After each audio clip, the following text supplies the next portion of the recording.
अस्सलामुअलैकुम स्टूडेंट्स, आज हम एसएसटी पढ़ेंगे। तो सबसे पहले आप अपनी बुक देख लिए। आपकी बुक का नाम है सोशल प्लानिट, ठीक है, क्लास 8 एसएसटी। चैप्टर स्टार्ट करने से पहले हम इसका कंटेंट ओपन करते हैं, कंटेंट देख लेते हैं आपका सिलेबस क्या है। तो हमने पिछली बार आपको जो सिलेबस बताया था उसमें हमने ये बता दिया था कि पीए फर्स्ट का सिलेबस भी आपके हाफ ईयरली में आ रहा है, मगर पीए फर्स्ट का जो सिलेबस था वो आपके हाफ ईयरली एग्जाम में नहीं आएगा। सिर्फ और सिर्फ आपको हाफ ईयरली एग्जाम का जो सेपरेट मैंने यहाँ पर आप टिक कर रखा है खाली वही पढ़ना है। जो पीए फर्स्ट का सिलेबस है वो नहीं आएगा, ठीक है। हिस्ट्री में चैप्टर 1 और 2 आपको पीए फर्स्ट का सिलेबस है, ये दोनों नहीं पढ़ने हैं। आपको क्या पढ़ने हैं हाफ ईयरली एग्जाम के लिए? चैप्टर 3, 4 एंड 5 ये तीनों पढ़ने हैं। ज्योग्राफी में आपका चैप्टर 1 पीए फर्स्ट का सिलेबस था, तो ये भी आप इसका भी टेस्ट दे चुके हैं, ये भी नहीं पढ़ना है। ज्योग्राफी में क्या पढ़ना है आपको? Chapter 2 and 3। सिविक्स में आपका चैप्टर 1 एंड 2 ये दोनों सिलेबस था, ये दोनों आपका क्या था? पीए फर्स्ट का सिलेबस था। ये दोनों चैप्टर आपके पीए फर्स्ट में आए थे, ये आप टेस्ट दे चुके हैं इसका, तो ये भी आप कट कर दिए। ये भी आपको हाफ ईयरली एग्जाम के लिए तैयार नहीं करना है। क्या पढ़ना है हाफ ईयरली एग्जाम के लिए? चैप्टर नंबर 3 एंड 4, ठीक है। आपको टोटल कितने चैप्टर पढ़ने हैं हिस्ट्री के अंदर? 3, 4, 5। मैं हाफ ईयरली का बता रहा हूँ, ठीक है। पीए फर्स्ट का जो था वो सब कुछ नहीं पढ़ना है, अब हाफ ईयरली का बता रहा हूँ, हाफ ईयरली एग्जाम का। हिस्ट्री के अंदर क्या पढ़ना है? 3, 4 and 5 chapter, 3, 4 and 5 chapter. Geography में क्या पढ़ना है? Chapter 2 and 3। सिविक्स में क्या पढ़ना है? Chapter 3 and 4। ये 2 चैप्टर इसमें, 2 चैप्टर इसमें और 2 चैप्टर इसमें, सॉरी 3 चैप्टर इसमें। कितने हो गए? 7 चैप्टर। टोटल 7 चैप्टर आपको आपके हाफ ईयरली एग्जाम के लिए तैयार करने हैं, जिसमें से हम इसमें चैप्टर नंबर 3 कर चुके हैं। चैप्टर नंबर 4 और 5 हमारा बाकी है। ज्योग्राफी में हमारा चैप्टर 2 हो चुका है, 3 बाकी है। सिविक्स में हमारा 3 और 4 दोनों ही हमें करना है। आज हम करने जा रहे हैं chapter number 3 mineral and power resources, part number 5 में स्टार्ट होगा ये हमारा, पेज नंबर 98, ठीक है, सॉरी पेज नंबर 111। तो पेज नंबर 111 ओपन कर लिए, स्टार्ट करते हैं अपना chapter, page number 111। So student यहाँ पर पेज नंबर 111 ओपन कर लिए। हमने यहाँ पर पार्ट नंबर मेंशन कर रखा है, आप भी पार्ट नंबर लिख लिए। यहाँ पर पार्ट कौन सा होगा आपका? पार्ट नंबर 5 होगा। डेट कौन सी लिखेंगे आप? किस दिन की लिखेंगे डेट? उस दिन की लिखिएगा जिस दिन ये वीडियो यूट्यूब पर अपलोड होती है, उस दिन की यहाँ पर आपको डेट लिखनी है, ठीक है। Let's read. यहाँ पर क्या है? The economic status, chapter name minerals and power resources, chapter number 3 start करते हैं। The economic status and development of a country depend upon its capacity to convert the natural resources into useful goods. मतलब ये कह रहे हैं जो कोई भी अगर कंट्री है उसका अगर हमें इकोनॉमिक स्टेटस डेवलपमेंट करना है या उसका कोई डेवलपमेंट करना है कंट्री के अंदर, ठीक है, किसी कंट्री का अगर हम चाह रहे हैं कि उसका इकोनॉमिक स्टेटस बढ़ा दें या उसके अंदर डेवलपमेंट ले आएँ, ठीक है, एडवांसमेंट ले आएँ, कंपनी हमारी जो कंट्री है वो अच्छी हो जाए, वेल डेवलप हो जाए, बाकी कंट्री के मुकाबले यहाँ के लोग पढ़े लिखे हों, या यहाँ पर पैसा हो, हर कोई रिच हो, ठीक है, पॉवर्टी ख़त्म हो जाए, गरीबी ख़त्म हो जाए, तो उसके लिए क्या करना पड़ेगा हमें? ये सारी चीज़ें, ये सारी परेशानियों को दूर करने के लिए क्या करना पड़ेगा? डिपेंडिंग अपॉन इट्स कैपेसिटी, वो उस कंट्री के कैपेसिटी पर डिपेंड करता है, to convert the natural resources into useful good. मतलब कि वो नेचुरल रिसोर्सेज को, जो कुदरती रिसोर्स जो ऊपर से खुदा ने या गॉड ने हम कह सकते हैं जो दिए हैं, उस रिसोर्सेज को अपने यूज़फुल रिसोर्सेज में किस तरीके से कन्वर्ट कर रही है, ठीक है, किस हिसाब से कन्वर्ट कर पा रही है, वो डिपेंड करता है कंट्री के कैपेसिटी पर। अगर कंट्री इस लायक है, कोई कंट्री है, कोई मुल्क है, वो इस लायक है कि जो उसके जो नेचुरल रिसोर्सेज हैं वो उसे कन्वर्ट करके यूज़फुल रिसोर्स में बना पा रही है, तो उसके इकोनॉमिक स्टेटस बढ़ जाएगा, उसके अंदर डेवलपमेंट आ जाएगा उस कंट्री के अंदर। पता चला कि हमें पता है कि इस जगह पर सोना है, ठीक है, सोना मतलब स्लीपिंग नहीं, गोल्ड, इस जगह पर गोल्ड है, मगर हम इस काबिल नहीं है कि उस गोल्ड को निकाल पाए, तो क्या फ़ायदा हुआ उस नेचुरल रिसोर्स का? वहाँ पर गोल्ड होने का क्या फ़ायदा हुआ? कोई फ़ायदा नहीं हुआ। हमें पता है कि यहाँ पर सोना गड़ा हुआ है, इस ज़मीन के अंदर इतनी गहराई में यहाँ पर सोना है और यहाँ पर इस जगह गोल्ड है, चांदी है, ठीक है, मगर हमारे पास कोई टेक्नोलॉजी नहीं है, कोई मशीन नहीं निकालने की, तो क्या फ़ायदा?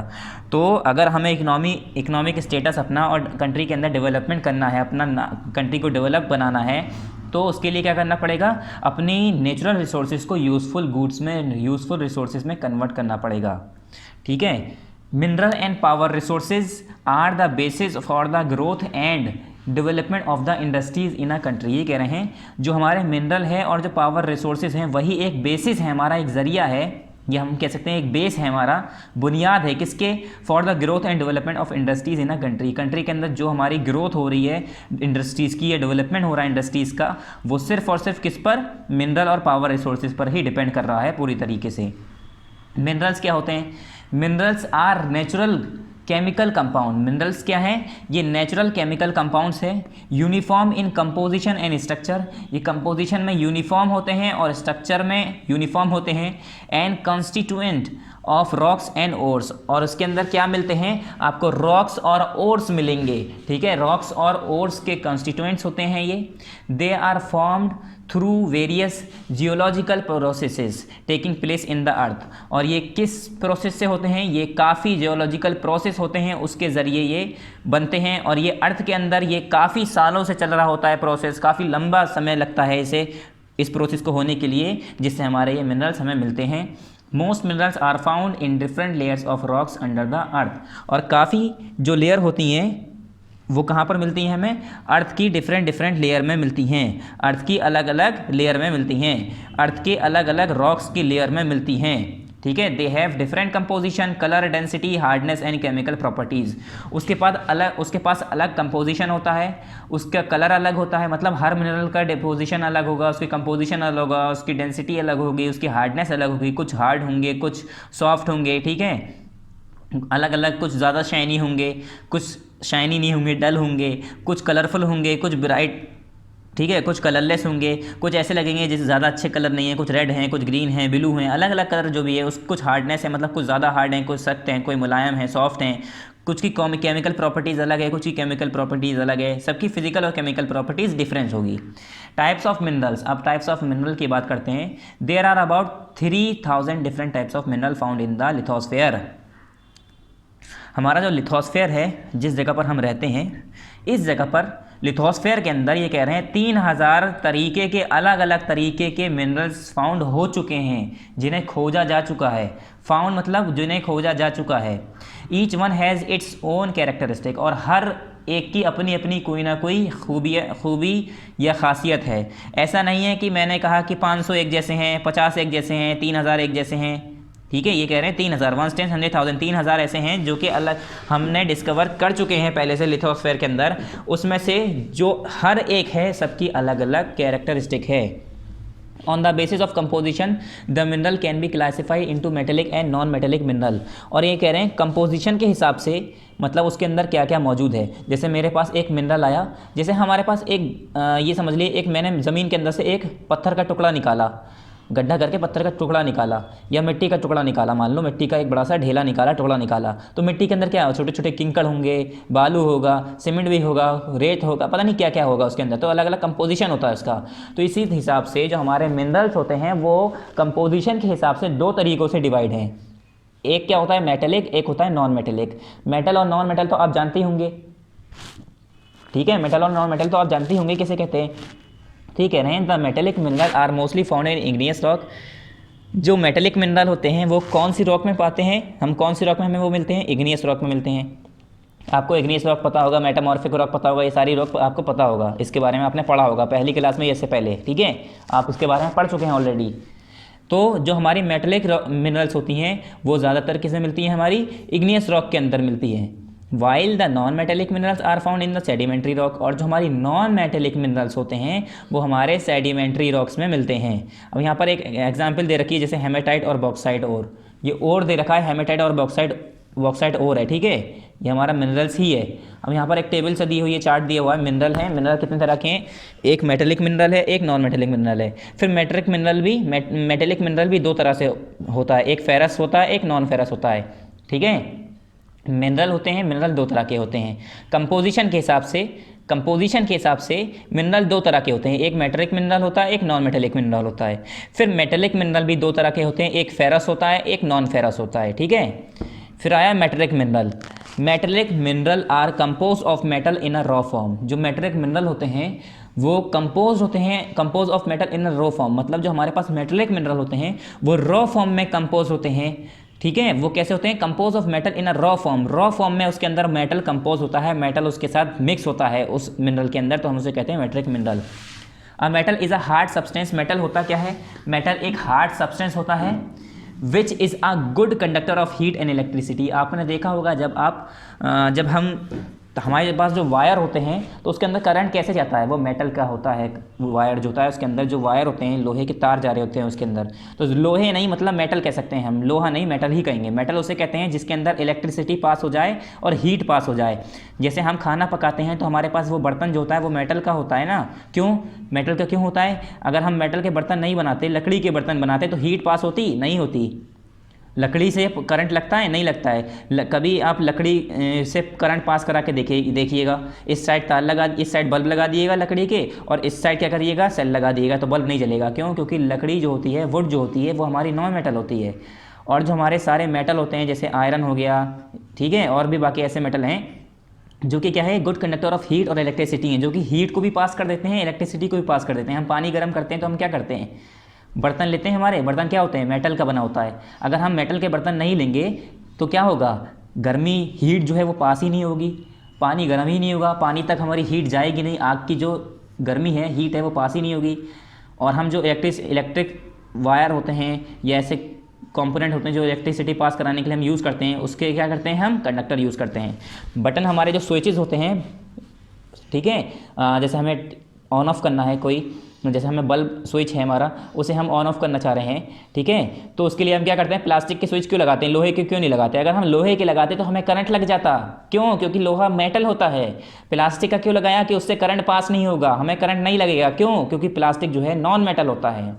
तो वही कह रहे हैं कि a metal is a hard substance. Metal एक हार्ड सब्सटेंस होता है, एक सख्त सब्सटेंस होता है, मजबूत सब्सटेंस होता है, which is a good conductor of heat, जो कि एक गुड कंडक्टर होता है हीट का और इलेक्ट्रिसिटी का। मतलब हीट और इलेक्ट्रिसिटी को कंडक्ट कर देगा, एक जगह से दूसरी जगह पहुंचा सकता है, पास कर सकता है, ठीक है। अगर आप क्या करते हैं, कभी आग जल रही हो, उसके अंदर एक लोहे की सरिया डाल के देखिएगा, तो जहाँ से जो हिस्सा लोहे का, जो हिस्सा सरिया का जो हिस्सा आग के अंदर है वो तो गर्म होगा ही होगा, साथ साथ जहाँ जो बाहर हिस्सा है वो भी गर्म हो जाएगा। क्यों? वो हिस्सा तो आग के अंदर था नहीं। क्यों हो जाएगा? क्योंकि वो हीट को ट्रांसफ़र कर रहा है, वो मेटल है, इसलिए वो इलेक्ट्रिसिटी को भी कंडक्ट करेगा, हीट को भी कंडक्ट करेगा, एक जगह से दूसरी जगह पहुंचाएगा, एज अ कंडक्टर काम करेगा। इसलिए हम कहते हैं metal is a good conductor of electricity and heat.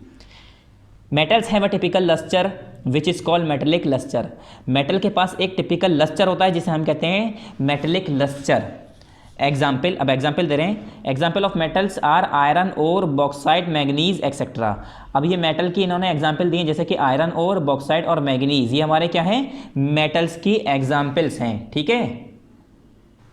और ये जो यहाँ पर लस्टर वर्ड यूज़ हुआ है, इसका मतलब क्या है, लस्टर का मतलब होता है शाइनिंग, चमक। आपने देखा होगा जो हमारे बर्तन होते हैं वो कैसे चमक रहे होते हैं, कैसे शाइन कर रहे होते हैं, ठीक है। जो जितने भी मेटल होते हैं उसके अंदर एक चमक पाई जाती है, लस्टरस होते हैं वो, इसीलिए कहते हैं all metals are lustrous. Metals कैसे होते हैं, लस्टरस होते हैं, उसके अंदर शाइनिंग होती, कैसे होते हैं वो, चमकदार होते हैं, ठीक है। यहाँ पर एग्जाम्पल भी दिए, आयरन और bauxite, manganese etcetera. Metallic mineral are further classified into ferrous और नॉन फेरस मिनरल्स। अब मेटेलिक मिनरल को दो हिस्सों में बांट दिया गया। मेटेलिक मिनरल भी दो तरह के पाए जाते हैं, एक का नाम दिया इन्होंने फेरस, एक का नाम दिया नॉन फेरस। मिनरल कितने तरह के होते हैं, दो तरह के, एक मेटेलिक मिनरल, एक नॉन मेटेलिक मिनरल। और मेटेलिक मिनरल भी दो तरह से पाए गए, मतलब जब हमने मिनरल की खोज की होगी तो उसमें एक मेटेलिक मिनरल मिला होगा, एक नॉन मेटेलिक मिनरल मिला होगा। फिर साइंटिस्ट ने देखा होगा या रिसर्चर ने देखा होगा, जोग्राफर जो होते हैं, कि मेटेलिक मिनरल तो हमारे दो तरह के पाए जा रहे हैं, ठीक है। मेटेलिक मिनरल कितने तरह के पाए गए, दो तरह के, ठीक है। कौन कौन से, एक फेरस, एक नॉन फेरस। अब ये क्या होता है, एक फेरस एक non ferrous mineral. Mineral which contain iron are called ferrous mineral. वो मेटेलिक मिनरल जिसके अंदर लोहा पाया जा रहा हो, आयरन पाया जा रहा हो, जिसके अंदर आयरन मिल रहा हो, उसे हम कहते हैं फेरस मिनरल, ठीक है। फेरस मिनरल किसे कहा, फेरस मेटेलिक मिनरल उसे कहा। वो सारे मेटेलिक मिनरल जिसके अंदर आयरन पाया जा रहा हो, लोहा पाया जा रहा हो, उसे हम कहते हैं फेरस मिनरल, ठीक है। Minerals which contain iron are called ferrous mineral.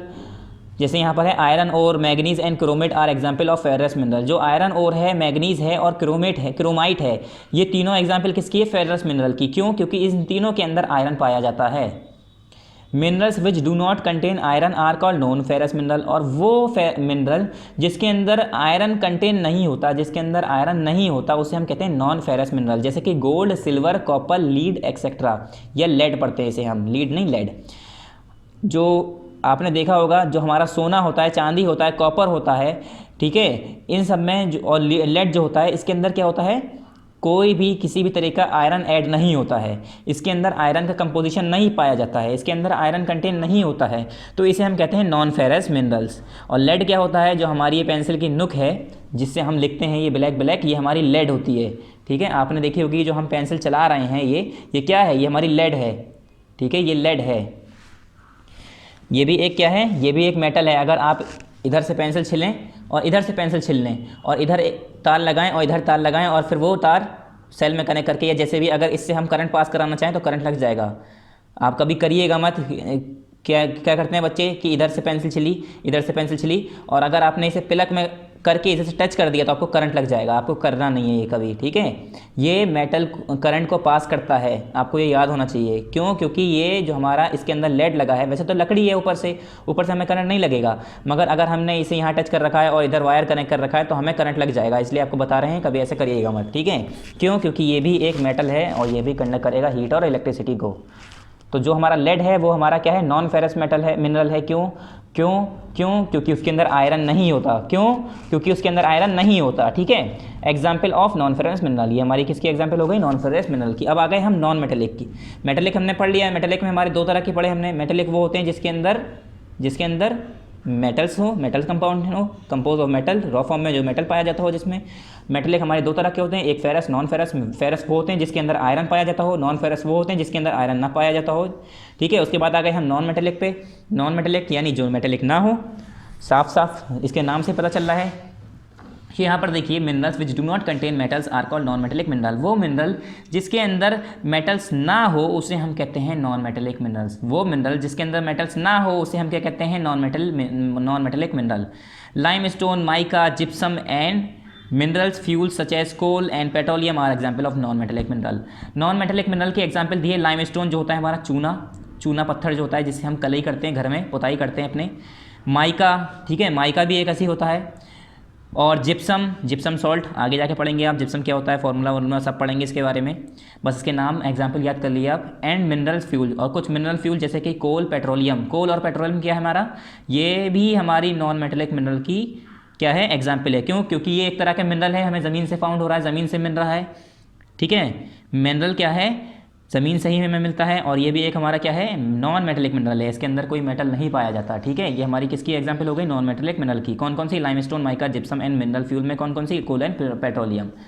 Next page number 112, हमारा क्या है, पेज नंबर 111। आपको ये समझ में आया होगा, खूब अच्छे से एक्सप्लेन किया है। पेज नंबर 112 ओपन करिए, 112। सो यहाँ पर देखिए, एक्सट्रैक्शन ऑफ मिनरल का एक्सट्रैक्शन मतलब उसे बाहर निकालना, एक्सट्रैक्ट करना, ज़मीन से खोद कर बाहर निकालना। Mineral are extracted from the earth by different method. ये कह रहे हैं जो हमारे मिनरल्स होते हैं वो अर्थ से, ज़मीन से, धरती से अलग अलग मेथड को यूज़ करके उसे बाहर निकाला जाता है, मिनरल्स को बाहर निकाला जाता है। The method of extraction depends upon the minerals and rocks buried under the earth surface. ये कह रहे हैं अलग अलग तरीके के मेथड होते हैं निकालने के, जैसे माइनिंग, माइनिंग भी अलग अलग तरह की, open cast mining, of shaft mining, फिर ड्रिलिंग, क्वेरिंग, बहुत सारे अलग अलग तरीके हैं ऐसे जिसके ज़रिए से अलग अलग जो हमारे मिनरल होते हैं अलग अलग तौर से, अलग अलग टूल से, अलग अलग टेक्निक से निकाले जाते हैं। वही कह रहे हैं ये जो मेथड होता है एक्सट्रैक्शन का वो डिपेंड करता है कि मिनरल कौन सा है और rocks buried under the earth surface, और किस तरह की रॉक जो है ज़मीन के अंदर बरीड है, दफन है। तो जो मिनरल और जो हमारी रॉक्स दफन है, ज़मीन के अंदर दबी हुई हैं, उसके ऊपर डिपेंड करता है कि हमारी कौन सी टेक्नोलॉजी, कौन सा तरीका हम यूज़ करेंगे मिनरल्स को बाहर निकालने के लिए। The process mining, drilling and quarrying are use for removal of minerals from rocks. ये कह रहे हैं वो प्रोसेस, अब यहाँ अलग अलग प्रोसेस के बारे में बात कर रहे हैं, जैसे कि ये बता रहे हैं the process of taking out minerals from rocks which are buried under the earth surface is called mining.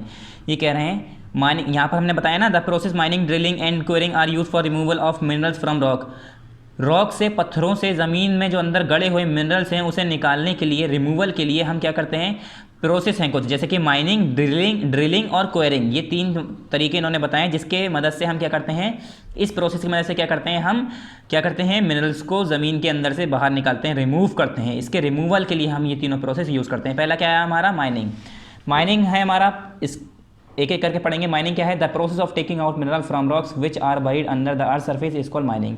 Mining का मतलब वो होता है ज़मीन के अंदर दफन हुए जो हमारे मिनरल्स हैं, पत्थरों के अंदर गड़े हुए जो मिनरल्स हैं उसे ज़मीन के अंदर से खोद कर बाहर निकालना। खोद कर गड्ढा करके उसे बाहर निकालना, उसे हम कहते हैं माइनिंग। जैसे आपने देखा होगा डायमंड निकालने के लिए हम कोयले की खान में खुदाई करते हैं, कोयला निकालते हैं, उसमें कहीं कहीं हमें डायमंड भी मिल जाता है, तो वो क्या होता है, माइनिंग का प्रोसेस होता है। अब माइनिंग दो तरह की होती है, mining can be of two types, that is open cast mining and shaft mining. ये कह रहे हैं माइनिंग जो हमारी होती है वो दो तरीके से की जाती है, एक ओपन कास्ट माइनिंग कहलाती है और एक कहलाती है शाफ्ट माइनिंग। मतलब ये जो ज़मीन को खोद कर मिनरल्स निकालने के तरीके हैं, इसमें दो तरीके आता है। एक माइनिंग में कौन सी होती है, ओपन कास्ट माइनिंग होती है, एक शाफ्ट माइनिंग होती है। पहला आया हमारा open cast mining. Open cast mining में क्या होता है, open cast mining suitable when minerals are not too deep under the ground, this process require removing the upper surface of the soil. जैसे कि ओपन कास्ट माइनिंग जब करी जाती है जैसे कि ज़्यादा गहराई में जाके हमें खुदाई ना करनी पड़े, ज़्यादा गहराई में जाके हमें मिनरल्स नहीं निकालना पड़े। अगर हमारे मिनरल्स अर्थ सरफेस के ज़्यादा करीब हैं, ज़्यादा दूर नहीं है, ज़्यादा अंदर नहीं है, ज़्यादा गड्ढे हमें ज़्यादा गड्ढा ना करना पड़े, ऐसे खोदना ना पड़े ज़्यादा गहरा, ठीक है, ज़्यादा डीप ना जाना पड़े, तो ऐसे प्रोसेस के लिए हम ओपन कास्ट माइनिंग यूज़ करते हैं। This process require removing the upper surface of the soil. इसमें क्या होता है, ऊपर से गड्ढा करते चले जाते हैं और सीढ़ी टाइप का ऐसे रास्ता बना देते हैं अंदर जाने के लिए, मतलब उसी रास्ता काट काट के। जैसे हम गड्ढा कर रहे हैं, आपने देखा होगा कहीं गड्ढा करते जा रहे हैं, गड्ढा करते जा रहे हैं, क्यों, हमें पता है कि ज़्यादा गहराई में हमारा मिनरल्स नहीं है, ऊंचाई पे ही हमें ज़्यादा अंदर नहीं जाना पड़ेगा, इंसान इजीली जा पाएगा, ठीक है, गाड़ियों की मदद से या जैसे भी इन्होंने रास्ता बनाते हैं, पूरा रास्ता बनाते हैं अंदर जाने का, और बस एक बड़ा सा गड्ढा खोदा जाता है इसमें, बस ऊपर से सरफेस हटाते जाते हैं, गड्ढा करते जाते हैं और अंदर जाते जाते हैं, ठीक है। इसे हम कहते हैं ओपन कास्ट माइनिंग, खुली हुई, बस पूरा ऊपर से हम देख सकते हैं कि कैसा है हमारा गड्ढा, कितना बड़ा है, साइड से हमें दिख सकता है ऊंचाई से। क्यों ऐसे गड्ढे क्यों करे जाते हैं, ऐसे माइनिंग इस तरह की क्यों की जाती है, क्योंकि इन्हें पता होता है, जो रिसर्चर होते हैं उन्हें पता होता है कि जो हमारे मिनरल्स हैं वो ज़्यादा अंदर नहीं है, ज़्यादा ऊपर ही मिल जाएंगे, तो हम ऊपर से ही सरफेस का मटेरियल हटा के, सरफेस की जो सॉइल है, मिट्टी हटा के हम उसे निकाल सकते हैं। फिर आया हमारा शाफ्ट माइनिंग। शाफ्ट माइनिंग में क्या होता है, when minerals are buried too deep under the earth then the process of shaft mining is used. For this a shaft or deep bore is made to reach mineral deposit. ये कह रहे हैं जो हमारी शाफ्ट माइनिंग होती है, ये वाला मेथड जब यूज़ करा जाता है जब हमारे मिनरल्स अर्थ के बहुत ज़्यादा गहराई में होते हैं, तो उसके लिए शाफ्ट बनाई जाती हैं, और deep bore is made for rich mineral deposit. और बड़े बड़े गड्ढे, बड़े बड़े रास्ते, बहुत गहरे गहरे रास्ते काट काट कर, खोद खोद कर उसे ज़मीन के अंदर बनाए जाते हैं, जिससे मिनरल जहाँ पर डिपॉजिट है, जमा है, वहाँ पर पहुँच सकें, ठीक है। शाफ्ट माइनिंग किस लिए की जाती है, जब हमारे मिनरल्स बहुत ज़्यादा ज़मीन के अंदर गहराई में मौजूद हों तब हम शाफ्ट माइनिंग करते हैं, ठीक है। और अगर हमारी मिनरल्स हमें पता है कि हमें सरफेस पर ही मिल जाएंगे, ज़्यादा गहराई में नहीं जाना पड़ेगा, ज़्यादा गहरा गड्ढा नहीं करना पड़ेगा, तो उसके लिए क्या करते हैं, सिर्फ और सिर्फ ओपन कास्ट माइनिंग ही यूज़ करते हैं। उसके लिए डायरेक्टली बस ऊपर से गड्ढा करते चले जाते हैं, अंदर जाते चले जाते हैं, इस तरह से ओपन कास्ट माइनिंग यूज़ करते हैं। फिर आया हमारा ड्रिलिंग। तो ड्रिलिंग आपने देखी होगी, कभी कभी रोड बन रही होती है, रोड तोड़नी होती है, तो ड्रिल मशीन लाते हैं बड़ी सी, और उसके ऊपर एक आदमी ऊपर से धक्का देता है और ज़मीन के अंदर बड़ा सा, जैसे हमारे पेचकस होता है, ठीक है, स्क्रू ड्राइवर होता है, उसके आगे नोक लगी होती है, इसी तरह से आगे जो है एक बड़ा सा लोहे का, आयरन का क्या होता है, रॉड लगी होती है, वो ज़मीन के अंदर घुसती है, उससे क्या होता है, छेद हो रहा होता है ज़मीन के अंदर, ज़मीन को तोड़ रहे होते हैं, छेद कर रहे होते हैं, होल कर रहे होते हैं, तो वो प्रोसेस होता है। ड्रिल मशीन आपने देखी होगी, दीवारों में कील लगाने के लिए हम छेद करते हैं, नेल लगाने के लिए, कील लगाने की, दीवारों में अगर हमें कील लगानी होती है तो आजकल हम क्या करते हैं, ड्रिल मशीन यूज़ करते हैं छेद करने के लिए। तो ड्रिलिंग भी इसी तरह का एक प्रोसेस होता है। क्या होता है इसमें, कील लगाने के लिए नहीं होता है, ये किस लिए होता है, पढ़ते हैं, ठीक है। For minerals such as petroleum and natural gas deep bores are made in the ground. क्या होता है, जब जैसे कि मिनरल हमारे कुछ होते हैं, जैसे कि पेट्रोलियम और नेचुरल गैस, ये क्या होते हैं, बहुत ज़्यादा गहराई में होते हैं, बहुत ही ज़्यादा गहराई में, ठीक है। समुद्रों में जैसे आपने देखा होगा, पहले तो समुद्र कितनी गहराई, उसके अंदर और फिर ज़मीन के अंदर हमारा पेट्रोल मिलेगा, गैस, नेचुरल गैसेस मिलेंगी, तो इसके अंदर क्या करते हैं, बड़े बड़े खूब अंदर तक गहराई में जाके गड्ढे करे जाते हैं। The drilling process is adopted to bore deep wells to take them out. ये कह रहे हैं ये जो ड्रिलिंग प्रोसेस है ये किस लिए अडॉप्ट किए गए, to bore deep wells to take them out, बड़े बड़े खूब गहरे गहरे गड्ढे खोदने के लिए, जिससे हम मिनरल्स निकाल पाएँ। आपने देखा होगा यहाँ पर दिखा रहे हैं ऑफशोर ड्रिलिंग। इसमें क्या होता है, एक पूरा ही एक यहाँ पर एक आपको दिख रहा है अजीब सा मशीन टाइप का दिख रहा है, ये जो ये कह सकते हैं पूरा एक सेटअप होता है, यहाँ पर ड्रिल मशीन होती है, वो अंदर तक बहुत गहराई में जाती है समुंदर के, और समुंदर के तट पर जाके बिल्कुल वहाँ पर ड्रिल करती है, गड्ढा करती है, और हमें पहले रिसर्च होती है कि किस जगह पेट्रोल मौजूद है, किस जगह नेचुरल गैस मौजूद है। पेट्रोल हमारी ऐसी तो निकाला जाता है, पेट्रोल है, CNG है, नेचुरल गैसेज है, ज़मीनों पर भी मिलती है, मगर आपने सुना होगा कि पेट्रोल के कुएं होते हैं, पेट्रोल के कुएं होते हैं। तो वो पेट्रोल का कुआं मतलब ऐसा नहीं जैसे हमारे पानी का कुआं होता है खोद दिया। पेट्रोल के कुएं का मतलब उसके अंदर ड्रिल करा जाता है, पूरा अंदर तक जाए, मशीन जाती है, फिर वहाँ से पेट्रोल को सक करती है, खींचती है उसे और फिर बाहर निकालती है। इसे हम कहते हैं ड्रिलिंग। फिर आगे हमारा क्वेरिंग। क्वेरिंग में क्या होता है? Quarrying is useful when the mineral deposit is close to the surface of the earth. Quarrying कब करते हैं? जब हमें पता है कि बिल्कुल सरफेस के पास ही है, मतलब कोई ज़्यादा ऐसी कोई खास हमें मशीन का टेक्नोलॉजी का यूज़ नहीं करना पड़ता है, ठीक है। In quarrying the mineral are simply dug out from the surface. इसमें क्या है, यहाँ पर आपको जेसीबी दिख रहा होगा, तो यहाँ पर एक जेसीबी आती है, गड्ढा करती है, सिंपली हमें मिनरल्स मिल जाते हैं ईजिली, बहुत आसानी से इनसे इंसान गड्ढा करके खोद के निकाल सकता है ऐसे मिनरल को। तो क्वेरिंग उस प्रोसेस के लिए यूज़ करते हैं जो कि मिनरल हमारे बहुत ही करीब होता है, ज़्यादा अंदर नहीं होता, बहुत ही सरफेस के करीब होता है, ज़्यादा गहराई में हमें खोदना नहीं पड़ता, तो उसे हम कहते हैं क्वेरिंग। उस प्रोसेस को हम कहते हैं क्वेरिंग, ठीक है। इसके लिए हम सिंपली बुलडोज़र और सॉरी नॉट बुलडोज़र, क्रेन को यूज़ करके और हमारी जो ये होती है जेसीबी, गड्ढे करने के लिए जो मशीन आती हैं, ठीक है, यह सामान उठाने के आपने देखा होगा बड़े बड़े, जैसे आपने देखा होगा कहीं सफाई होती है या कहीं कुछ तोड़ना है, ठीक है, जेसीबी खुदाई देखी होगी आपने, खुदाई करने के लिए, बड़े बड़े गड्ढे खोदने के लिए हैंडल यहाँ पर लगा हुआ है, इस तरह से ये मशीन होती है, यूज़ करते हैं व्हीकल एक तरह का। तो ये क्वेरिंग के लिए यूज़ करते हैं। और आपको देख के ही अंदाज़ा लग रहा होगा कि यहाँ पर फोटो में कि ज़्यादा गहराई में ऐसे जो क्वेरिंग का प्रोसेस होता है ज़्यादा गहराई में नहीं खोदता उसमें, क्योंकि हमें पता है हमारा सरफेस पे ही हमारा मिनरल्स मिल जाएगा, तो उसके लिए कोई ऐसी ड्रिलिंग या शाफ्ट माइनिंग या ओपन कास्ट माइनिंग इस तरह का हमारा कोई प्रोसेस यूज़ नहीं होता है। Distribution of minerals. अब मिनरल्स का डिस्ट्रीब्यूशन के बारे में पढ़ेंगे हम। यहाँ पर है minerals are found in different types of rock. हमें पता है जो हमारे मिनरल होते हैं वो अलग अलग रॉक के शेप में, अलग अलग रॉक के तरीक़ों में हमें मिलते हैं। डिफरेंट टाइप्स ऑफ रॉक्स में हमें वो मिनरल्स मिलते हैं, ठीक है। किस फॉर्म में मिलते हैं वो? डिफरेंट टाइप्स ऑफ रॉक्स के फॉर्म में मिलते हैं। दे आर अनइवनली, एक बार फिर से बताते हैं आपको, distribution of minerals. Minerals are found in different types of rocks. They are unevenly, uneven मतलब बराबर नहीं होते, they are unevenly distributed over the surface of the earth. Earth के सरफेस पे वो अनइवनली डिस्ट्रीब्यूट होते हैं, कहीं ज़्यादा कहीं कम। पाकिस्तान में हो सकता है, हिंदुस्तान में ये हो सकता है, हिंदुस्तान में हो सकता है सोना निकल रहा है, पाकिस्तान में चांदी निकल रहा है, अफगानिस्तान में हीरे निकल रहे हो सकता है। कोई ज़रूरी थोड़ी नहीं है हमारे हिंदुस्तान में खाली हीरा निकला है, सोना निकला है, चांदी निकले, कुछ भी अनइवनली हो सकता है। गुजरात में ये वो दूसरी चीज़ पाई जा रही हो, ठीक है, चंडीगढ़ में अलग चीज़ हो, मतलब ऐसा कुछ नहीं है कि हर जगह पर बराबर तौर पर मिलेगा, अनइवनली डिस्ट्रीब्यूट है पूरे सरफेस पर। Rich and widely use minerals are deposit under selected areas. ये कह रहे हैं जो रिच और वाइडली यूज मिनरल हैं वो कहाँ पर? कुछ सिलेक्टेड एरियाज़ में ही डिपॉजिट हैं। Metallic mineral are found in igneous and metamorphic rock. जो हमारे मेटेलिक मिनरल हैं वो कहाँ पर मिलते हैं? जहाँ पर हमारी इग्नियस और मेटामॉर्फिक रॉक पाई जाती हैं। यहाँ यानी हम वहाँ कह सकते हैं जहाँ पर हमारा वॉल्केनिक इरप्शन होता होगा, क्योंकि वॉल्केनिक इरप्शन जहाँ पर होता है हमारा वहाँ पर इग्नियस और मेटामॉर्फिक रॉक होती हैं, तो ऐसी रॉक में ही तो पाए जाते हैं metallic mineral. Non metallic mineral are found in sedimentary rock. जो नॉन मेटेलिक मिनरल होते हैं वो हमारे सेडिमेंट्री रॉक्स में पाई जाती हैं। सेडिमेंट्री रॉक कैसे बनती है? सेडिमेंट्स जब डिपॉजिट हो जाते हैं बहुत ज़्यादा तो वो रॉक की फॉर्म ले लेते हैं, उसे हम कहते हैं सेडिमेंट्री रॉक। आपको हम ये चीज़ पढ़ा चुके हैं पहले। Igneous and metamorphic rocks are found in plateaus and sedimentary rocks are found in mountains. अब ये कह रहे हैं जो हमारे इग्नियस और मेटामॉर्फिक रॉक्स होते हैं वो हमारे प्लेट्यूज में पाए जाते हैं, जो हमारे प्लेट्यूज हैं वहाँ पर। और जो हमारी सेडिमेंट्री रॉक्स हैं वो हमारे कहाँ पर पाई जाती हैं? New mountains and in river basin. जो नए पहाड़ होते हैं, नए नए पहाड़ बनते हैं वो, और जो हमारी रिवर बेसिन्स हैं वहाँ पर हमारी सेडिमेंट्री रॉक पाई जाती हैं। तो अगर हमें नॉन मेटेलिक मिनरल की खोज करनी है तो हमें कहाँ पर जाना पड़ेगा? रिवर बेसिन के करीब और न्यू माउंटेन्स के करीब। क्यों? क्योंकि यहीं पर हमारी सेडिमेंट्री रॉक होती है। ऐसी जो हमारे प्लेट्यूज़ हैं वहाँ पर हमें अगर हम मेटामॉर्फिक रॉक यानी मेटेलिक मिनरल की रिसर्च कर रहे हैं, खोज कर रहे हैं, तो वो हमारी कहाँ पर मिलती है? मेटामॉर्फिक रॉक में। मेटामॉर्फिक रॉक कहाँ पर होती है? प्लेट्यूज़ के करीब। तो प्लेट्यूज़ में जाके हम रिसर्च करेंगे, ढूंढेंगे उसके ऊपर, ठीक है, उसे एक्सट्रैक्ट करेंगे। यहाँ पर कुछ अलग डिस्ट्रीब्यूशन है, distribution of mineral in world.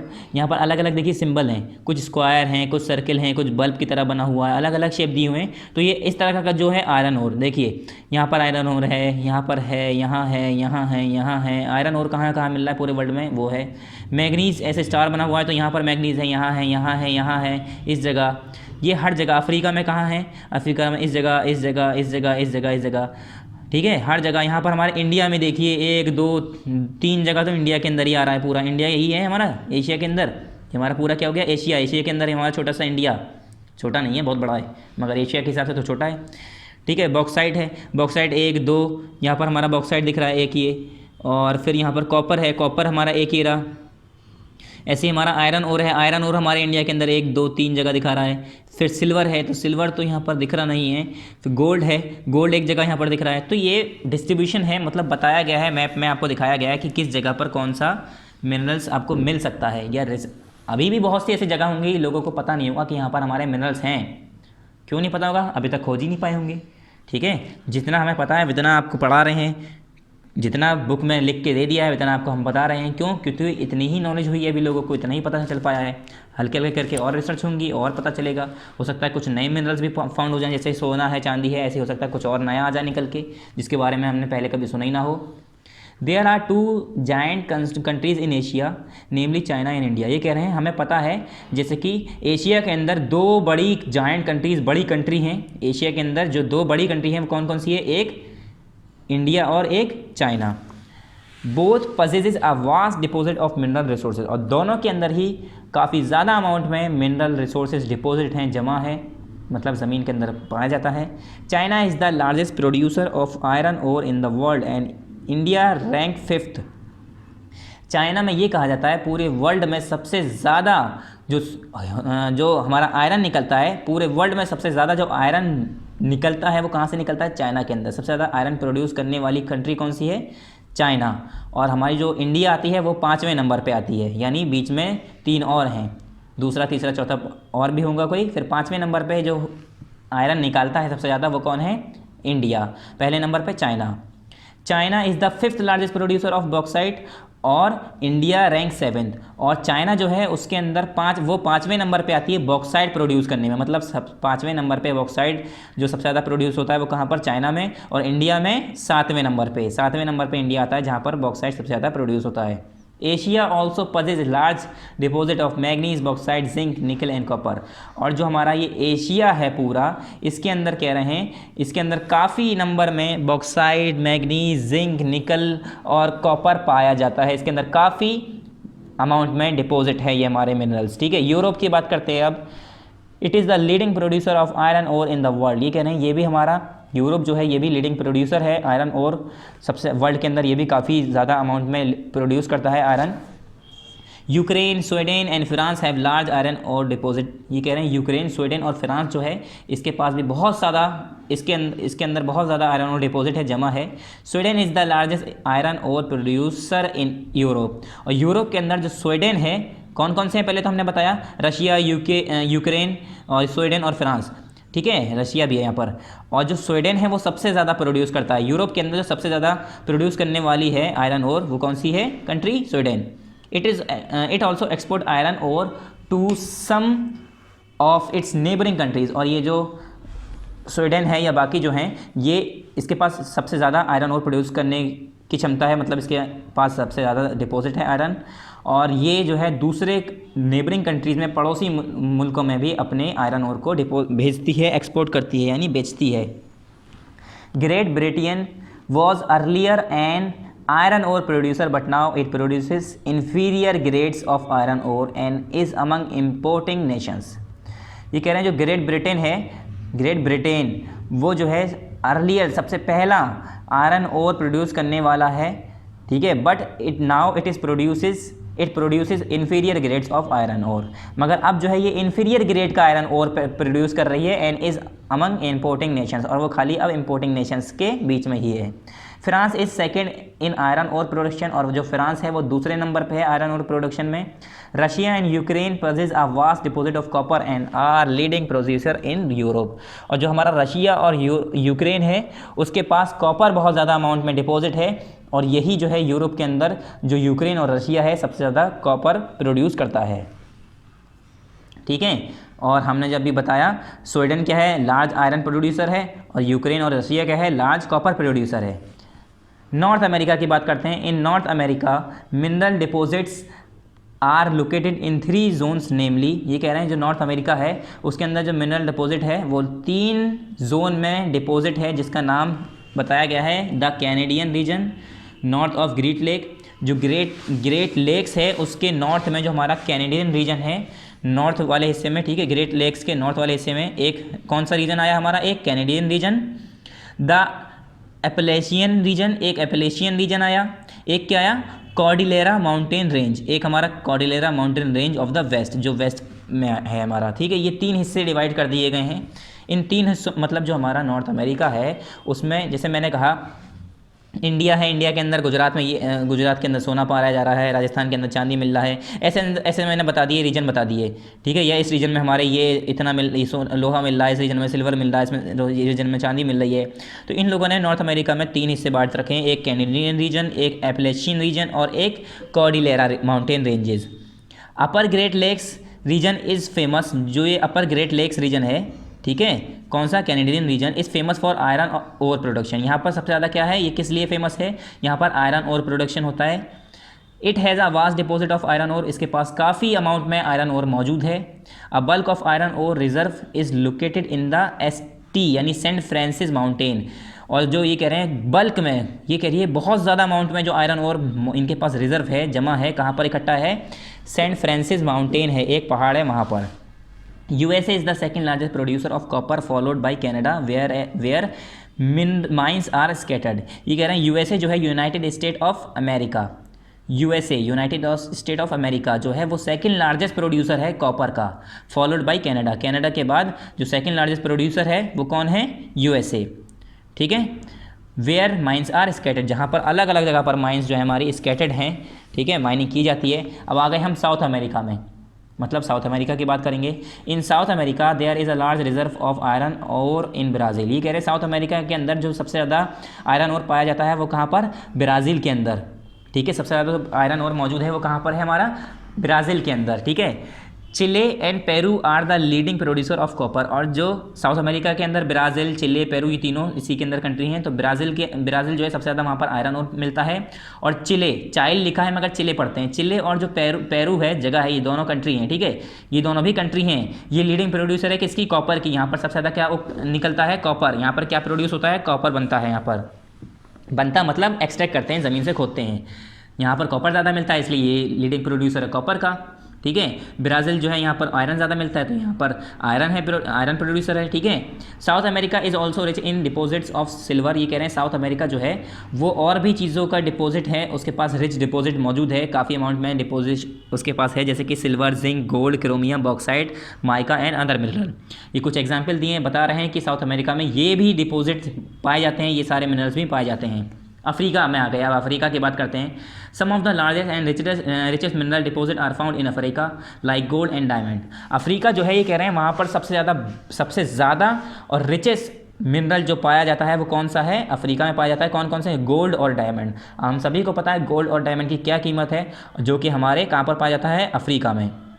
South Africa is the consistent producer of copper for the last several decade. ये कह रहे हैं जो हमारा साउथ अफ्रीका है वो लगातार, कंसिस्टेंट मतलब लगातार कॉपर को प्रोड्यूस कर रहा है कुछ सालों से।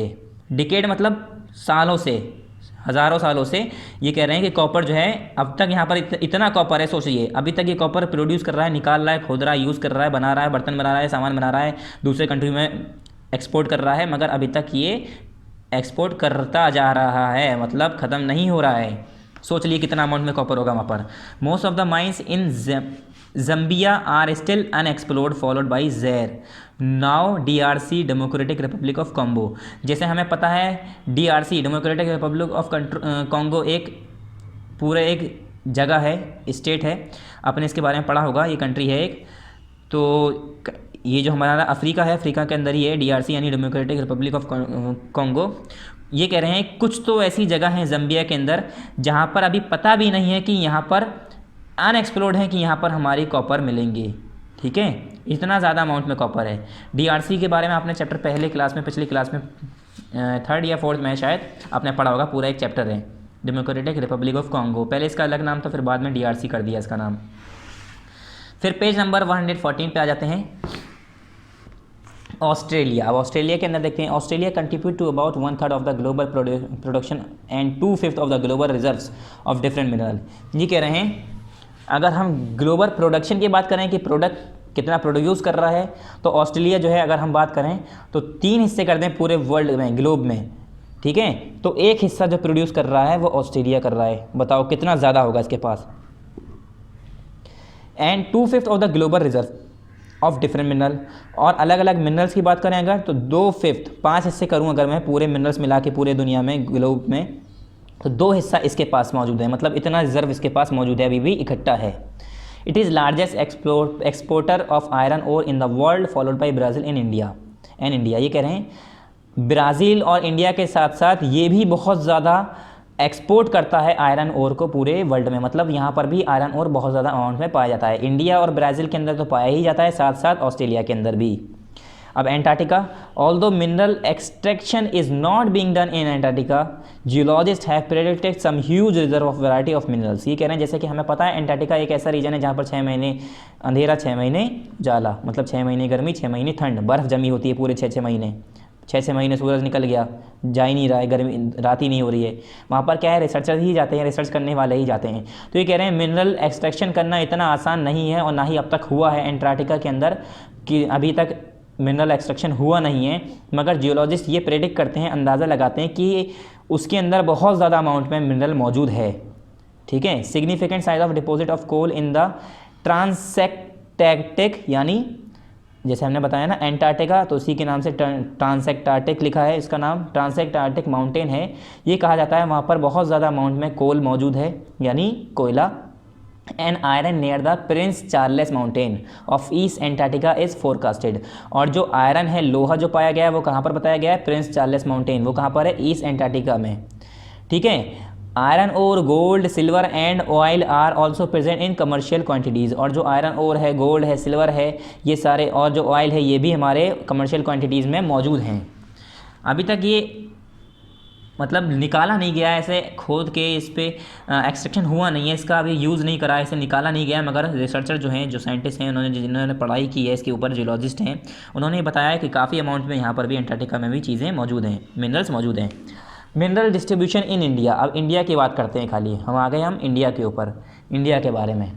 आयरन की बात करें, India has large deposit of iron, India has large deposit of high grade iron ore. ये कह रहे हैं इंडिया के अंदर हाई ग्रेड का आयरन ओर मिलता है, मतलब अच्छी क्वालिटी का आयरन ओर मिलता है, हाई ग्रेड का आयरन ओर मिलता है।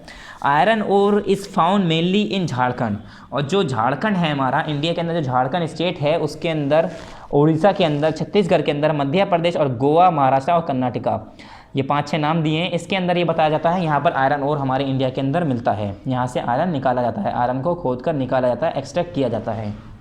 बॉक्साइट की बात करते हैं, बॉक्साइट कहाँ पर मिलता है, Jharkhand, Orissa, Chhattisgarh, Madhya Pradesh, Gujarat, Maharashtra and Tamil Nadu are major bauxite producing state of India. India के जो मेजर बॉक्साइट प्रोड्यूसिंग स्टेट हैं कौन कौन से हैं, झारखंड, उड़ीसा, छत्तीसगढ़, मध्य प्रदेश, गुजरात, महाराष्ट्र, तमिलनाडु, ये हमारे क्या है, मेजर बॉक्साइट प्रोड्यूसर हैं इंडिया के अंदर। ये स्टेट ऐसे हैं जहाँ पर हमारे ज़्यादातर बॉक्साइट, मतलब ज़्यादा अमाउंट में बॉक्साइट मिलता है। माइका की बात करें, India is the leading producer and exporter of mica in the world. सबसे ज़्यादा लीडिंग प्रोड्यूसर में इसका नाम आता है कि सबसे ज़्यादा इंडिया के अंदर भी बहुत ज़्यादा अमाउंट में माइका मिलता है, और ये एक्सपोर्ट करता है, बाकी मुल्कों में भेजता है, बेचता है। Jharkhand, Bihar, Andhra Pradesh and Rajasthan have rich deposit of mica. जैसे कि झारखंड, कुछ स्टेट के नाम बताएं इंडिया के अंदर जहाँ पर हमारा माइका मिलता है, जैसे कि झारखंड, बिहार, आंध्र प्रदेश और राजस्थान, यहाँ पर काफ़ी ज़्यादा अमाउंट में हमारा माइका पाया जाता है। फिर आ गए हम कॉपर पे। Rajasthan, Madhya Pradesh, Jharkhand, Karnataka and Andhra Pradesh are the main producer of copper in India. ये कह रहे हैं जो हमारा राजस्थान है, मध्य प्रदेश है और झारखंड है, कर्नाटका है, आंध्र प्रदेश है, ये जो हमारे स्टेट हमने नाम बताए, ये हमारे मेन प्रोड्यूसर हैं कॉपर के, मतलब इन स्टेट्स में हमारा कॉपर प्रोड्यूस किया जाता है, यहाँ पर एक्सट्रैक्ट किया जाता है, यहीं पर हमारे कॉपर मिलता है इंडिया के अंदर। मैग्नीज़ कहाँ पर है, manganese Maharashtra, Madhya Pradesh, Chhattisgarh, Orissa, Karnataka and Andhra Pradesh are the main producer of manganese in India. India के अंदर जो सबसे ज़्यादा मेन प्रोड्यूसर है मैग्नीज़ का, जहाँ पर हमारा मैग्नीज़ ज़्यादातर अमाउंट में पाया जाता है या प्रोड्यूस किया जाता है या हमारा एक्सट्रैक्ट किया जाता है, कौन कौन से स्टेट हैं, महाराष्ट्र, मध्य प्रदेश, छत्तीसगढ़, उड़ीसा, कर्नाटका और आंध्र प्रदेश।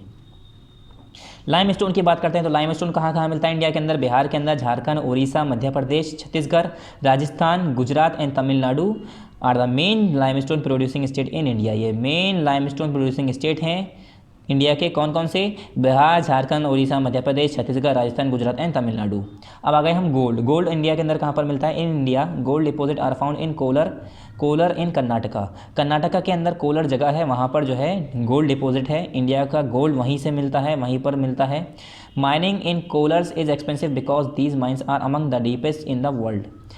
ये कह रहे हैं जो कोलर रीजन है, जो कोलर जगह है कर्नाटका के अंदर, आपने कर्नाटका सुना होगा, हो सकता है कुछ लोग रहते हों, कुछ लोग गए हों। कर्नाटका के अंदर जो कोलर रीजन है, ये कह रहे हैं वहाँ पर सोना तो है, सोना है मतलब स्लीपिंग नहीं, सोना मतलब सो जाना नहीं, गोल्ड है वहाँ पर, ठीक है, गोल्ड है वहाँ पर, मगर उसे निकालना वो इतना महंगा है, इतना महंगा पड़ जाता है, इतना पैसा खर्च करना पड़ जाता है सोने की खुदाई के लिए, सोने को निकालने के लिए, गोल्ड को एक्सट्रैक्ट करने के लिए इतना महंगा पड़ जाता है, इतना पैसा खर्च करना पड़ जाता है। क्यों? क्योंकि पूरे वर्ल्ड में सबसे ज़्यादा गहराई में जो सोना पाया जाता है वो वहाँ पर पाया जाता है। कहाँ पर? कोलर के अंदर। बाकी कंट्रीज़ में या बाकी स्टेट में अगर सोना कहीं पर मिल रहा है वर्ल्ड के अंदर, वर्ल्ड में, तो वहाँ पर इतनी गहराई में नहीं खोदना पड़ता, मगर जो कोलर रीजन है जहाँ पर सोना हमारा निकल रहा है इंडिया के अंदर, वो इतनी गहराई में है कि उसे खोद कर निकालना इतना आसान नहीं है, उसके लिए बहुत ज़्यादा पैसा खर्च करना पड़ता है, वो बहुत ज़्यादा एक्सपेंसिव है, महंगा पड़ जाता है। तो क्या फ़ायदा, जितने का गोल्ड ने निकाला उससे ज़्यादा पैसा खर्च कर दिया। तो इसके लिए भी गवर्नमेंट सोचती है कई बार। It is obtain from seas, ये समुद्रों से निकलता है, लेक से निकलता है, रॉक से, पत्थरों से निकलता है। It is one of the world's leading producer exporter of salt.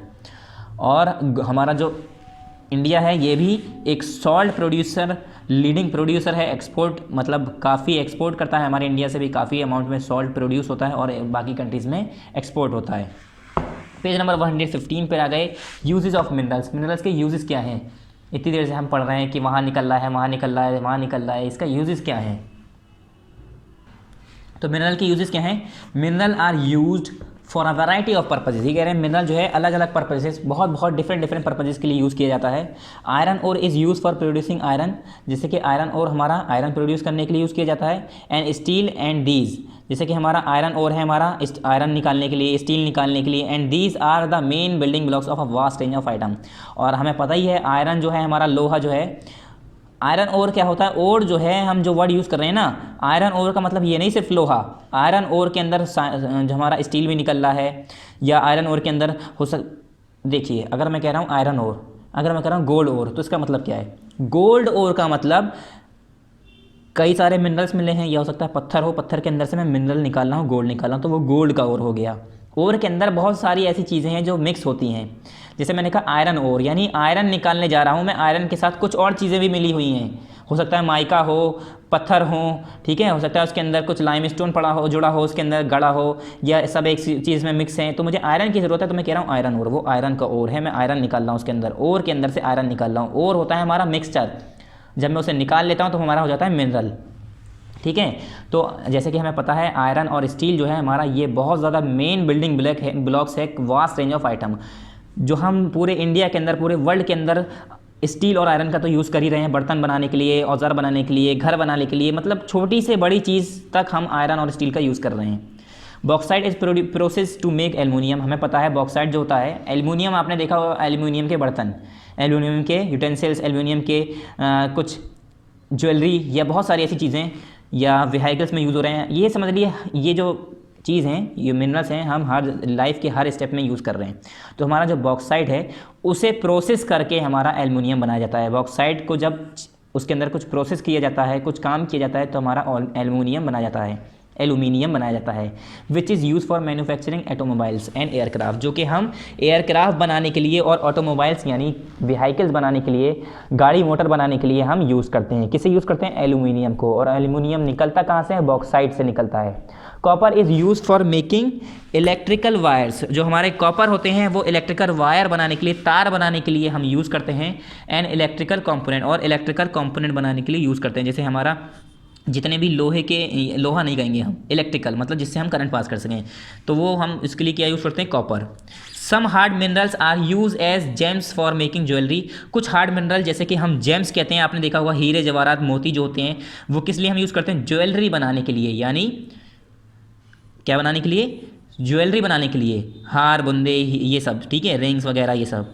Coal and petroleum are the main source of energy, और हमें पता है कोल और पेट्रोलियम जो है हमारा, वो हमारे एनर्जी का मेन सोर्स है, कैसा सोर्स है, कैसे मेन सोर्स है, हमें पता है। पहले ज़माने में जब हमें पेट्रोल नहीं पता था, इलेक्ट्रिसिटी से हमारी चलने वाली ट्रेन नहीं थी, तो हम कोल से चलने वाली स्टीम इंजन जो होता था, कोयले से आग जला कर स्टीम इंजन चलाया जाता था, जिससे हमारी ट्रेनें चलती थीं। और आजकल भट्टियों में या हमारी बड़ी बड़ी फैक्ट्री है, वहाँ पर कोल हम यूज़ करते हैं, पेट्रोल यूज़ करते हैं गाड़ी को चलाने के लिए। तो ये मेन सोर्स है एनर्जी का, जो हमें एनर्जी प्रोवाइड करता है हमारे डे टू डे लाइफ में। Conservation of minerals, conservation of minerals, conservation मतलब होता है बचाना, सेव करके रखना। बचाना मतलब सेव करके रखना, मतलब ये नहीं कि अपना यूज़ ना करना, मतलब उसे सही तरीके से यूज़ करना। अब यहाँ पर है, it takes 1000 of years for mineral deposit to form.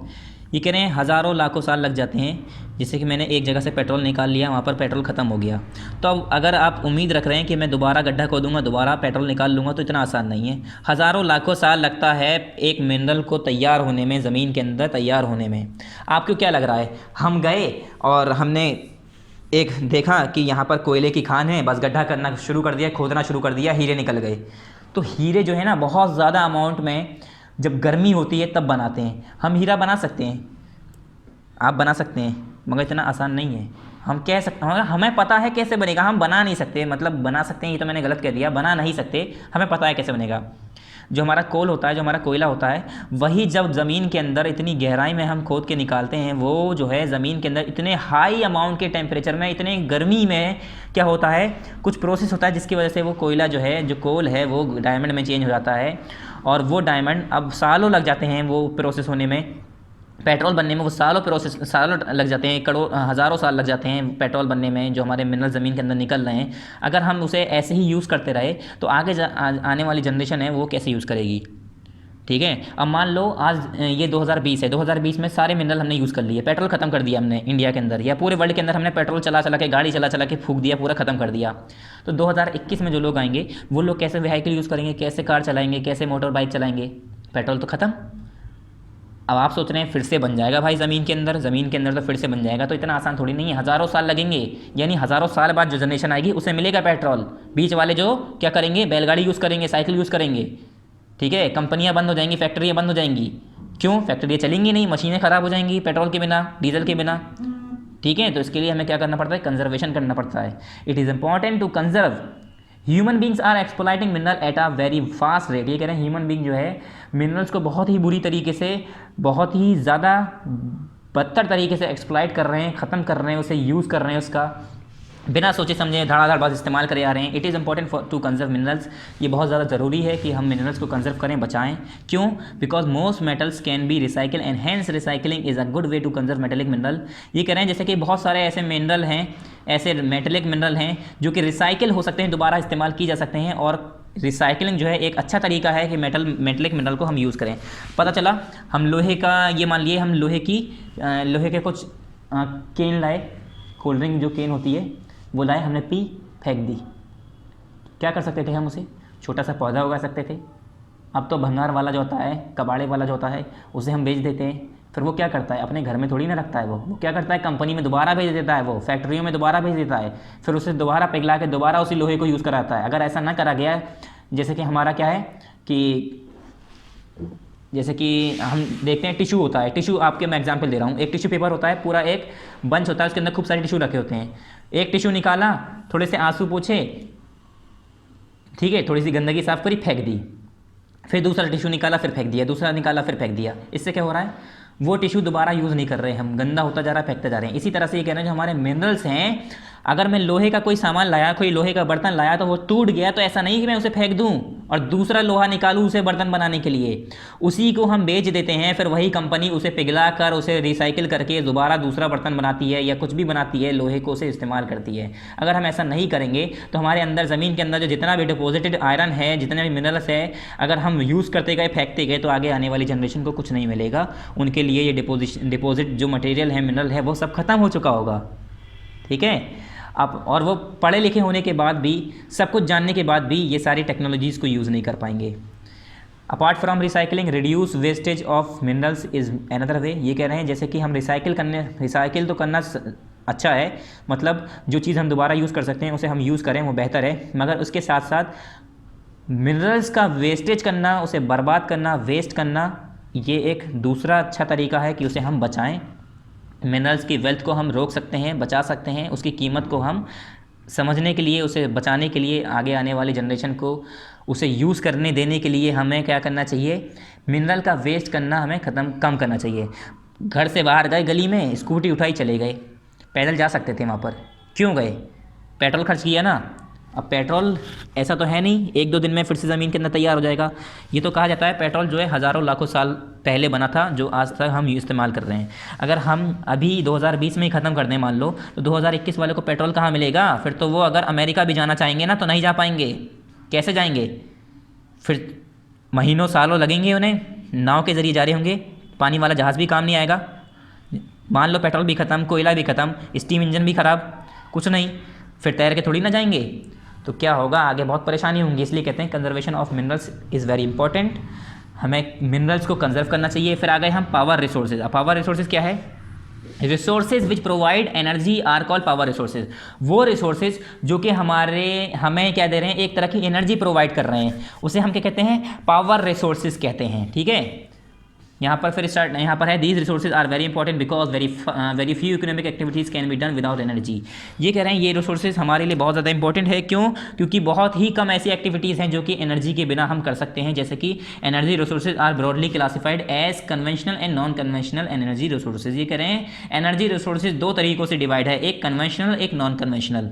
ठीक है, कितने तरह के एनर्जी रिसोर्सेज होती हैं, एक कन्वेंशनल, एक नॉन कन्वेंशनल एनर्जी रिसोर्सेज। अभी आगे पढ़ेंगे तो आपको एनर्जी रिसोर्सेज पूरी तरह से क्लियर हो जाएगा कि ये एनर्जी रिसोर्सेज है क्या, ये पावर रिसोर्सेज है क्या। तो वे कह रहे हैं जो एनर्जी रिसोर्सेज है, जहाँ से हमें एनर्जी मिल रही है, उसे हम कहते हैं पावर रिसोर्सेज। ठीक है, वो ब्रॉडली क्लासिफाइड है, 2 हिस्सों में डिफाइंड करा गया है, पढ़ाया गया है, बताया गया है। एक कन्वेंशनल रिसोर्स होता है, एक नॉन कन्वेंशनल एनर्जी रिसोर्स होता है। पहला है हमारा conventional source of energy. Conventional source of energy क्या होता है, in modern time power is needed to run farms, factories, machines and industry unit। ये कह रहे हैं मॉडर्न ज़माने में, आजकल का जो ज़माना चल रहा है, इसमें हमारे जो फार्म हैं, जो फैक्ट्रीज़ हैं, मशीन हैं, इंडस्ट्रीज़ हैं, उसे चलाने के लिए हमें पावर की ज़रूरत होती है, कुछ एनर्जी की ज़रूरत होती है। जैसे कि हाथ से थोड़ी ना हम चलाते हैं, ट्रैक्टर जो चला रहे हैं, जैसे कोई कहीं ट्रक चल रहा है, मान लो कहीं खेत में हम हार्वेस्टिंग कर रहे हैं या प्लोइंग कर रहे हैं, जो भी कर रहे हैं, ट्रैक्टर चला रहे हैं, धक्का मार मार के थोड़ी नहीं चलाएंगे। उसके लिए क्या चाहिए, हमें डीजल चाहिए, पेट्रोल चाहिए। तो वो कहाँ से क्या दे रहा है हमें, पेट्रोल को क्या दे रहा है, उसके पेट्रोल का जो इंजन है उसे क्या प्रोवाइड कर रहा है, एनर्जी दे रहा है। तभी तो पेट्रोल एनर्जी दे रहा है, तभी तो हमारा ट्रैक्टर या ट्रक चल रहा है। ठीक है, हमारी जो बसेस हैं एक जगह से दूसरी कंट्री में पहुंच रही हैं, या ये कह सकते हैं एक स्टेट से दूसरी स्टेट में बस जो चल के जा रही है, इंसान धक्का मार के थोड़ी ना ले जा रहा है, या हवा के ज़रिए थोड़ी नहीं जा रही हैं। कैसे जा रही हैं, पेट्रोल की मदद से, डीजल की मदद से। पेट्रोल डीजल क्या कर रहा है, उसे एनर्जी दे रहा है, चलने की ताकत दे रहा है। तो ये एनर्जी फैक्ट्रीज़, फार्म, मशीन और इंडस्ट्रीज़ के सारे कोई से भी यूनिट की बात करूँ, मॉडर्न ज़माने में हमें इन सब को चलाने के लिए, इन सब पर काम करने के लिए, यहाँ काम करने के लिए हमें एनर्जी की ज़रूरत होती है, सबको पता है। A country's economic development depends upon the amount of power available to it or its capacity to generate it for production processes। ये कह रहे हैं एक कंट्री की इकोनॉमिक डेवलपमेंट उसके किस चीज़ पर डिपेंड करती है, कि अमाउंट ऑफ पावर अवेलेबल, कि कितनी पावर उसके पास अवेलेबल है। मान लो मैंने कहा दो फैक्ट्री हैं आमने सामने, ठीक है, एक चौड़ा सा रोड है, इस साइड हमारी एक फैक्ट्री है जहाँ पर ताले बनते हैं, दूसरी साइड एक फैक्ट्री है जहाँ पर ताले बनते हैं। दोनों फैक्ट्री में ताले बन रहे हैं, एक इस साइड एक इस साइड। इस फैक्ट्री में 10,000, ये मान लो इस फैक्ट्री में 1000 मशीन है, इस फैक्ट्री में 2000 मशीन है। तो ये बताओ किस फैक्ट्री में ज़्यादा प्रोडक्शन होगा ताले का, किस फैक्ट्री में ज़्यादा ताला बनेगा।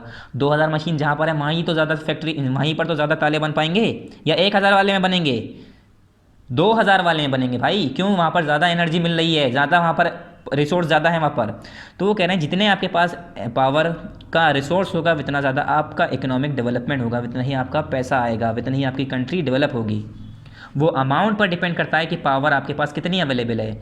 ठीक है, टू इट्स और its capacity to generate it for production process, और आपकी एबिलिटी कि आप उससे कितना जनरेट कर पा रहे हैं प्रोडक्ट के प्रोसेस के लिए, प्रोडक्शन के लिए। ठीक है, जैसे कि production of goods and services, कि आप कितना ताला बना पा रहे हैं। पता चले आप 2000 मशीन लिया है, वहाँ पर 1000 मशीन है, 1000 मशीन वाले ज़्यादा तैयार कर पा रहे हैं, आपसे ज़्यादा बेहतर कर पा रहे हैं, आप 2000 मशीन होने के बाद भी नहीं कर पा रहे। तो ये भी चीज़ डिपेंड करती है ना, आपके प्रोडक्शन पे भी डिपेंड करती है, आपकी कैपेसिटी पे डिपेंड करती है कि आपकी क्षमता कितनी है। ठीक है, आपके काबिलियत कितनी है। सम ऑफ द, पता चले आपके पास, जैसे हमें पता है कि आजकल हम सोलर एनर्जी का यूज़ कर रहे हैं। सूरज की रोशनी से इलेक्ट्रिसिटी को बनाते हैं और रातों में हम क्या करते हैं, उसी इलेक्ट्रिसिटी को यूज़ करते हैं, जनरेट करते हैं इलेक्ट्रिसिटी, बल्ब जलाते हैं घरों में।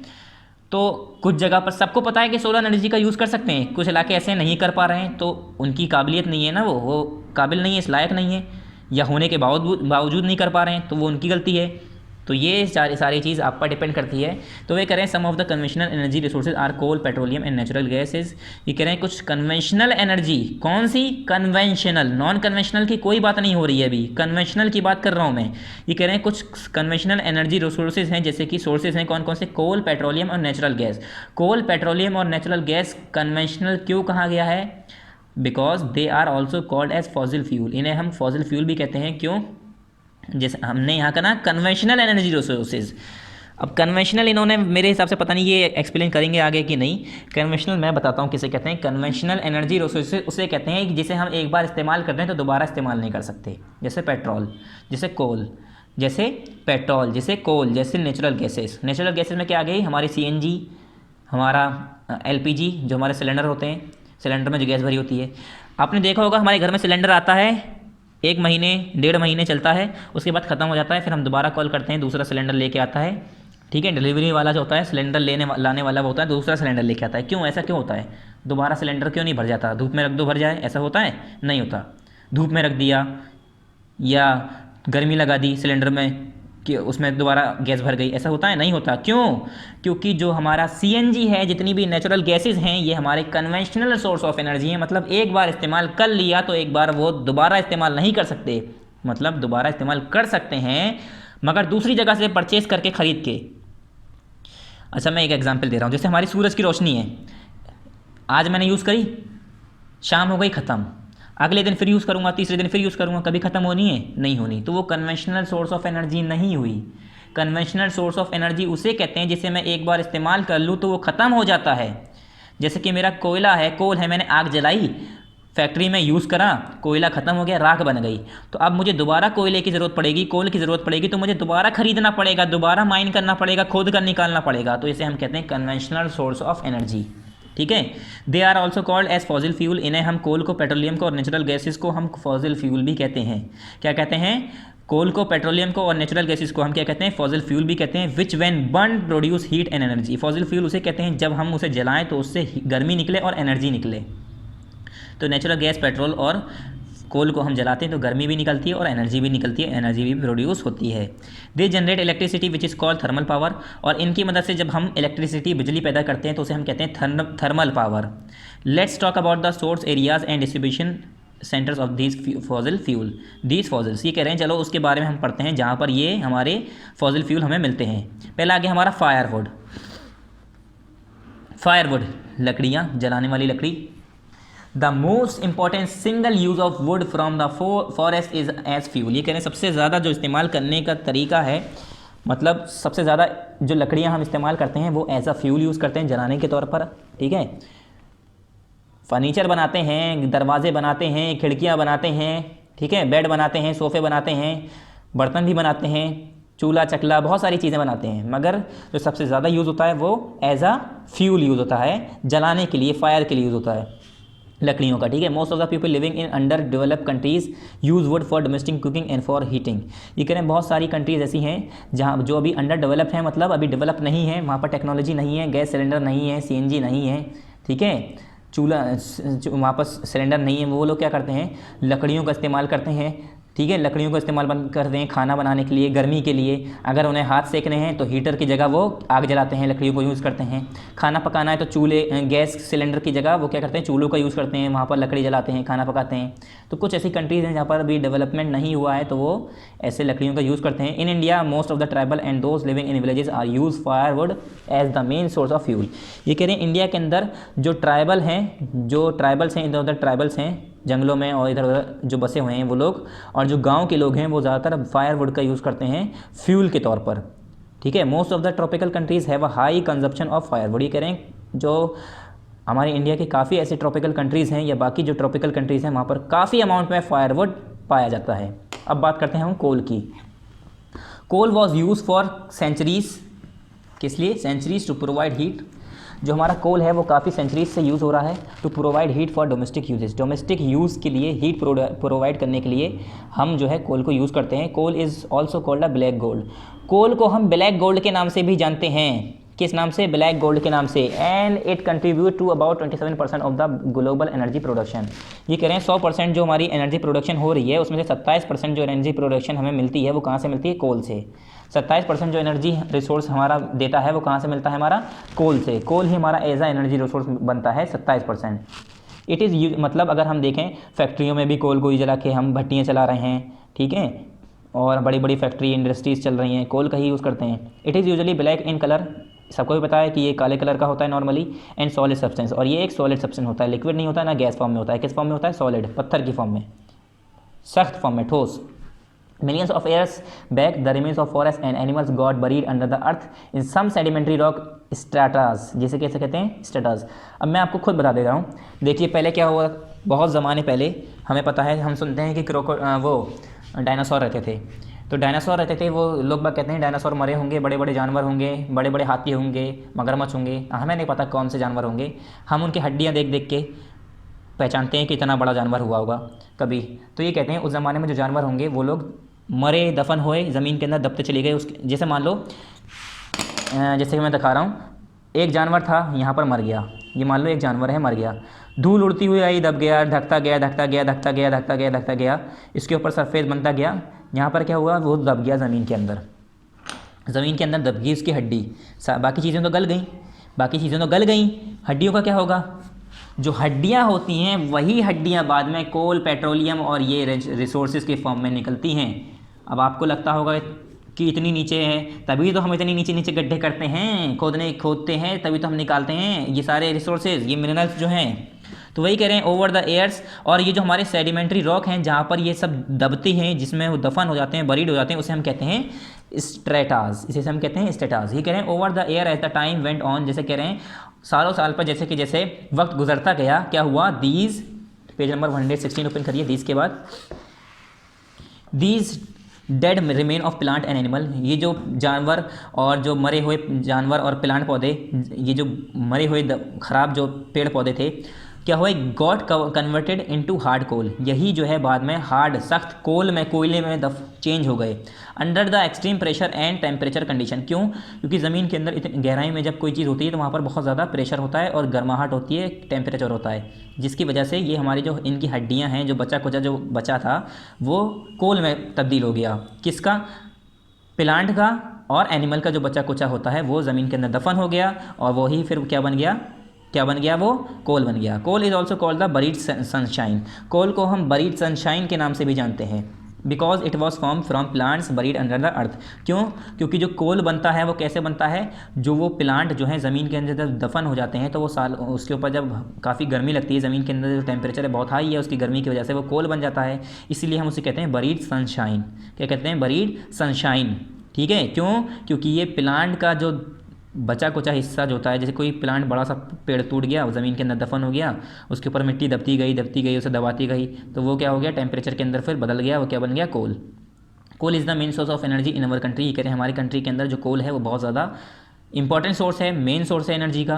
कोल is use as a fuel in large factories, काफ़ी फैक्ट्रीज़ में हम कोल को फ्यूल के तौर पर यूज़ करते हैं, ठीक है। मशीनें चलाने के लिए, गाड़ी मोटर चलाने के लिए हम क्या करते हैं? जनरेटर, गाड़ी मोटर, ऐसे बहुत सारी ऐसी मशीनों को चलाने के लिए हम कोल का यूज़ करते हैं फैक्ट्री के अंदर। And also in thermal power plant for generating electricity, और बिजली बनाने के लिए, जो बिजली घर होता है जहाँ पर बिजली प्रोड्यूस होती है, जो थर्मल पावर प्लांट चलाते हैं उसके लिए भी कोल का इस्तेमाल किया जाता है। टाइप ऑफ कोल, ये कह रहे हैं टाइप कोल भी अलग अलग तरह के मिलते हैं, ये टाइप दिए हैं और उसके कार्बन कंटेंट दिया है, मतलब उसके अंदर कितना % कार्बन मिलता है। पीट, लिग्नाइट और बिटुमिनस और एंथ्रासाइट, ये हमारा क्या है? कोल के ही अलग अलग नाम है, अलग अलग तरीके के कोल मिलते हैं। एक का नाम है पीट, लिग्नाइट, बिटुमिनस और एंथ्रासाइट। पीट में कार्बन कितना मिलता है? 30 से 35%, लिग्नाइट में 35 से 45%, बिटुमिनस में 50 से 60% और एंथ्रासाइट में 90% से ज़्यादा कार्बन कंटेंट होता है, ठीक है। फिर यहाँ पर है China is believe to possess about 40 to 45% of the global coal, ये कह रहे हैं 40 से 45% जो कोल पूरी दुनिया में मिलता है वो ये कहा जाता है चाइना के अंदर मिलता है इतना %। 100% जो कोल निकल रहा है पूरे वर्ल्ड में, उसमें 40 से 45% चाइना ही निकालता है, खाली चाइना के अंदर ही मिल रहा है, ठीक है, of the global coal reserve, followed by the USA, Russia, Kazakhstan, Ukraine, India, Jharkhand, India के अंदर झारखंड, मध्य प्रदेश, छत्तीसगढ़ एंड उड़ीसा।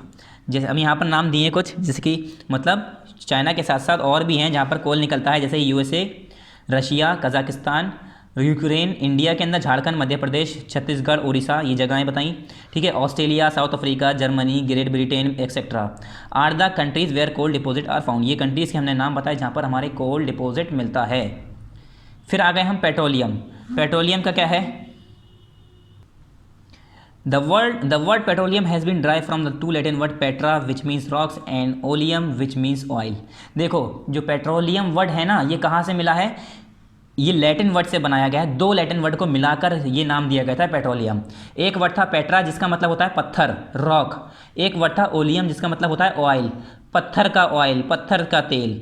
पत्थर से ही तो निकाला जाता है खींचकर, तो इससे नाम दे दिया गया पेट्रोलियम यानी पेट्राओलियम। ठीक है, तो इसी को मिलाकर इन्होंने नाम दे दिया पेट्राओलियम, यानी पत्थर से निकाला जाने वाला है तो इसका नाम दिया गया पेट्राओलियम। कौन से लैटिन वर्ड से लिया गया है? क्या नाम है, क्या वर्ड है? पेट्रा और ओलियम। पेट्रा का मतलब होता है रॉक, ओलियम का मतलब होता है ऑयल, तेल। Hence petroleum is the oil which is obtain from the rock. और इसीलिए कहते हैं पेट्रोलियम क्या है? वो तेल जो कि पत्थर से, रॉक से निकाला जाता है, ऑब्टेन किया जाता है। It is an inflammable mixture. It is an inflammable mixture of hydrocarbon which is mainly compose of solid. ये क्या है? एक इनफ्लेमेबल मिक्सचर है। ठीक है, किसका मतलब इसमें क्या क्या मिला हुआ है? हाइड्रोकार्बन मिला है, which is mainly compose of solid. इसके अंदर सॉलिड, लिक्विड और गैसियस मैटर होते हैं।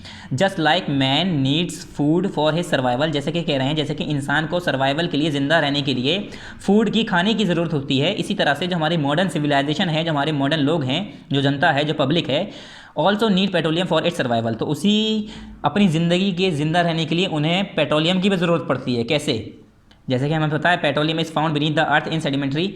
अच्छा, जैसे हमने बताया कि कैसे पेट्रोलियम की, हम कह रहे हैं चलो ये तो बात ठीक है कि हम जिंदा रहने के लिए खाने का इस्तेमाल करते हैं, खाने की ज़रूरत पड़ती है, मगर पेट्रोलियम की ज़रूरत पड़ती है, ये कैसी बात कर रहे हैं? पेट्रोलियम की ज़रूरत ऐसे पड़ती है, अगर हमारी पेट्रोल होता ही नहीं तो हम मशीनें कैसे चलाते? मशीनें नहीं चलाते तो बहुत सी ऐसी चीज़ें हैं जो हमारी ज़िंदगी की रुक जाती और हम भूखे मर जाते हैं, हमारा पैसा नहीं कमा पाते, हम भूखे मर जाते हैं। तो इसीलिए कहते हैं इसके बिना भी इंसान सर्वाइव नहीं कर पाएगा। Petroleum is found beneath the earth in sedimentary rock stratas. ये कह रहे हैं पेट्रोलियम जो है हमारा अर्थ के सेडिमेंट्री रॉक में पाया जाता है, बिल्कुल बीनीथ यानी गहराई में, जिसे हम स्ट्रेटास कहते हैं। उस रॉक को हम क्या कहते हैं? स्ट्रेटास। जहाँ पर हमारा कौन सी रॉक? वो सेडिमेंट्री रॉक जहाँ पर पेट्रोलियम पाया जाता है उसे हम कहते हैं stratas. From where it can be extracted by bore technology, जहाँ से हम उसे एक्सट्रैक्ट कर सकते हैं, निकाल सकते हैं। किस टेक्नोलॉजी से? बोर टेक्नोलॉजी से। बोर टेक्नोलॉजी मतलब ड्रिलिंग टेक्नोलॉजी जो हमारी होती है गड्ढा करके। ठीक है, but it is crude in nature and is refined and lots of by product are obtain before its usage. ये कह रहे हैं मगर ये क्रूड होता है नेचुरल में। जब हम पेट्रोलियम निकालते हैं तो ये साफ़ सुथरा पेट्रोल नहीं मिलता है कि निकाला और गाड़ी के अंदर डाला और चलाना शुरू कर दी गाड़ी।